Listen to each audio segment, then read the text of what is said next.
Good morning students, welcome to my channel धोखेबाज educator. So आज इस वीडियो में हम लोग करने वाले हैं chapter 2 the pot maker English Kaveri book का। यहाँ पे आ रही होगी कावेरी बुक आपकी। तो उसके क्वेश्चन आंसर कराएंगे आज हम। Answer the following questions. मैं आपको समझाऊंगा एग्जाम पर्पज से, जो कि आंसर कन्वीनियंट होगा, जिससे आपको इजीली आप याद कर सकें और आप आंसर दे सकें। तो आइए करते हैं। Answer the following questions. Describe the process of pot making followed by expert pot makers as observed by Sentila. Question का क्या मीनिंग है? Describe the process of pot making. Pot making का जो प्रोसेस है उसे डिस्क्राइब करिए। जैसे क्ले लानी है, उसको पाउंड करना है और वगैरह वगैरह।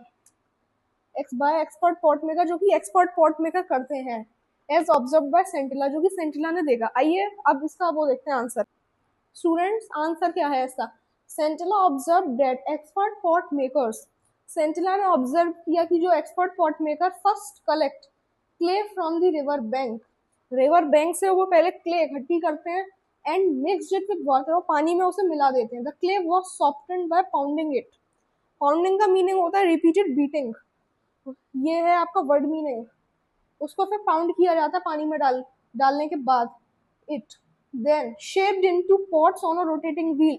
रोटेटिंग व्हील आपके सामने एक वीडियो आ रही होगी, आप उसे देखिए।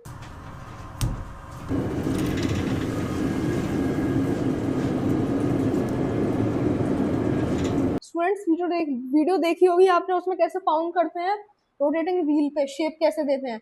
After drawing in the sun, सूरज में सुखाने के बाद, the pots were baked carefully. Pots बन चुके हैं ना kiln to make them strong. Kiln में रखा जाता है भट्टे में, ताकि वो स्ट्रॉन्ग हो सके। तो आंसर नंबर 1 क्लियर था। आप इसका स्क्रीनशॉट ले लीजिएगा। अब चलते हैं क्वेश्चन नंबर 2। क्वेश्चन नंबर 2 क्या है? Right what warning was given to Masuba by village council. Misuba कौन थे? मिसूबा थे सेंटिला के फादर, और सेंटिला थी और अरेनला थी सेंटिला की mother. The village council warned Masuba that if she did not teach Sentila the art of pot making. अगर अरेनला सेंटिला को पॉट मेकिंग नहीं सिखाती है, फिर क्या होगा? The traditional skill of their family and village might disappear in future. जो ट्रेडिशनल स्किल होती है, जैसे राजस्थान की ट्रेडिशनल स्किल, वहाँ का खाना है, अगर वो नहीं सिखाएगी उसे वहाँ का पॉट मेकिंग, तो वहाँ की जो ट्रेडिशनल स्किल है वो डिसअपियर हो जाएगी। उसे नहीं आएगी तो वो अपने बच्चों को नहीं सिखा पाएगी, बच्चों के बच्चों को नहीं सिखा पाएगी। जो जनरेशन वाइज जनरेशन चलेगा, फिर अब उनकी ट्रेडिशनल स्किल विलेज की डिसअपियर हो जाएगी। ऐसे चेन बंधी हुई है ना स्टूडेंट्स। तो क्वेश्चन नंबर 2 समझ में आया? स्क्रीनशॉट ले लीजिए आप इसका। अब चलते हैं क्वेश्चन नंबर 3 पे। स्टूडेंट्स, क्वेश्चन नंबर 3 यहाँ पे दिया हुआ है। क्वेश्चन नंबर 3 है, how did Sentila feel when she failed at pot making even after a year of training with her mother। Question क्या कहता है? सेंटिला को कैसा फील हुआ जब वो फेल हो गई पॉट मेकिंग में, जब 1 साल की ट्रेनिंग के बाद विद हर मदर। अब इसका करते हैं आंसर। स्टूडेंट्स, ये इसका आंसर है। Sentila felt very disappointed and discourage when she failed at pot making.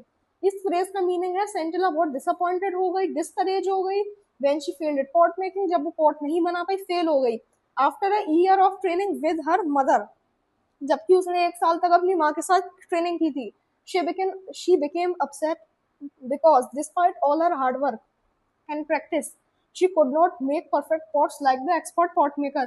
इसका मीनिंग है वो अपसेट हो गई, दुखी हो गई, क्योंकि जब उसने इतनी सारी मेहनत की, hard work and practice, she could not make perfect pots, वो फिर भी अच्छे परफेक्ट पॉट्स नहीं बना पाई एक्सपर्ट पॉट मेकर्स की तरह।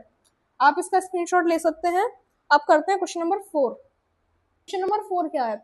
ओनुला stood there for a long time as if trying to absorb a new phenomena explain। इस फ्रेज का मीनिंग है, the line Onula stood there for a long time, वहां रुकी वो काफी लंबे समय के लिए। as if trying to absorb a new formula means, इस फ्रेज का मीनिंग है date ओनुला was greatly surprised and amazed by what she had just seen। उसने देखा। she stood quietly thinking deeply and trying to understand this unexpected event।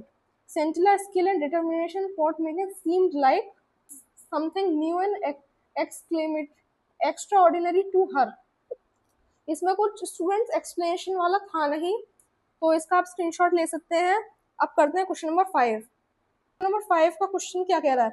The traditional skill and history of the people did not belong to any individual, what does this symbolize? जो phrase है, जो traditional and history है people की, did not belong to any individual, एक को belong नहीं करती, सबको बिलोंग करती है। What does this symbolize? ये क्या सिंबलाइज करता है? अब इसका आंसर देखते हैं students.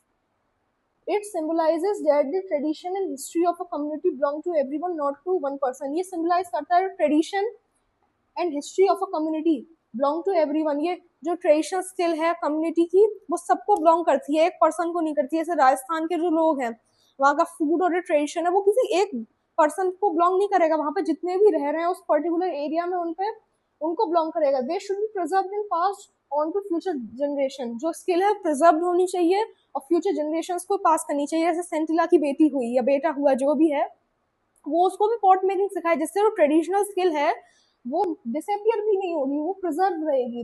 This is why Mesuga was asked to teach the art of pot making to Sentila. इसी वजह से गांव वालों ने मेसुगा को वार्न किया था कि उसकी जो मदर है अरेनला, वो सेंटिला को पॉट मेकिंग सिखाए। ठीक है स्टूडेंट्स, क्वेश्चन नंबर 5 क्लियर था? कोई डाउट हो तो कमेंट सेक्शन में आप पूछ सकते हैं, कोई पैसा नहीं लगता कमेंट करने का, मैं आपके डाउट क्लियर कर दूंगा फिर। अब चलते हैं क्वेश्चन नंबर 6 पे। क्वेश्चन नंबर 6 क्या कह रहा है? What is the significance of the concluding line of the story? A new pot maker was born. इसका सिग्निफिकेंस क्या होगा इस लाइन का? The concluding line means that Sentila had finally become a skilled pot maker. जो line है a new pot maker was born, इसका meaning होगा that Sentila had finally become a skilled pot maker. Sentila एक स्किल्ड पॉट मेकर बन चुकी है, अच्छी घड़े बनाने वाली बन चुकी है। It highlights her hard work, determination, success. ये उसका हार्डवर्क डिटरमाइन करता है। इतने सारे फेलियर्स मिले उसको, इतनी सारी उसने प्रैक्टिस की, एक साल अपनी माँ के साथ काम किया, फिर भी वो नहीं एक परफेक्ट पॉट नहीं बना पाई एक्सपर्ट पॉट मेकर्स की तरह। लेकिन finally she became a skilled pot maker. ये क्या हाईलाइट करता है? उसका hard work, determination, practice. Like practice makes a man perfect, हम लोग कहते नहीं है, तो प्रैक्टिस से ही तो हुआ। It also shows that the tradition of pot making would continue through her keeping the community's cultural heritage alive। जो ट्रेडिशन है पॉट मेकिंग का वो चलेगा फ्यूचर में through her keeping the community culture, जो कि सेंटिला कम्युनिटी कल्चर एंड हेरिटेज को alive रखे, जिंदा रखेगी, खत्म नहीं होने देगी उस ट्रेडिशन को। अब स्टूडेंट इसमें कोई डाउट है तो कमेंट सेक्शन में पूछिएगा। अब चलते हैं क्वेश्चन नंबर 7 की तरफ। स्टूडेंट्स क्वेश्चन नंबर क्या है? 7। What is the role of perseverance in pursuing one's dreams? Elaborate with reference to Scintilla। इसका आंसर क्या होगा? Perseverance help us achieve our dreams despite difficulties। Perseverance help us to achieve our dreams। ये help करती है हमें to achieve our dreams despite difficulties। कितने सारे failures, difficulties के साथ। Scintilla failed many times while learning।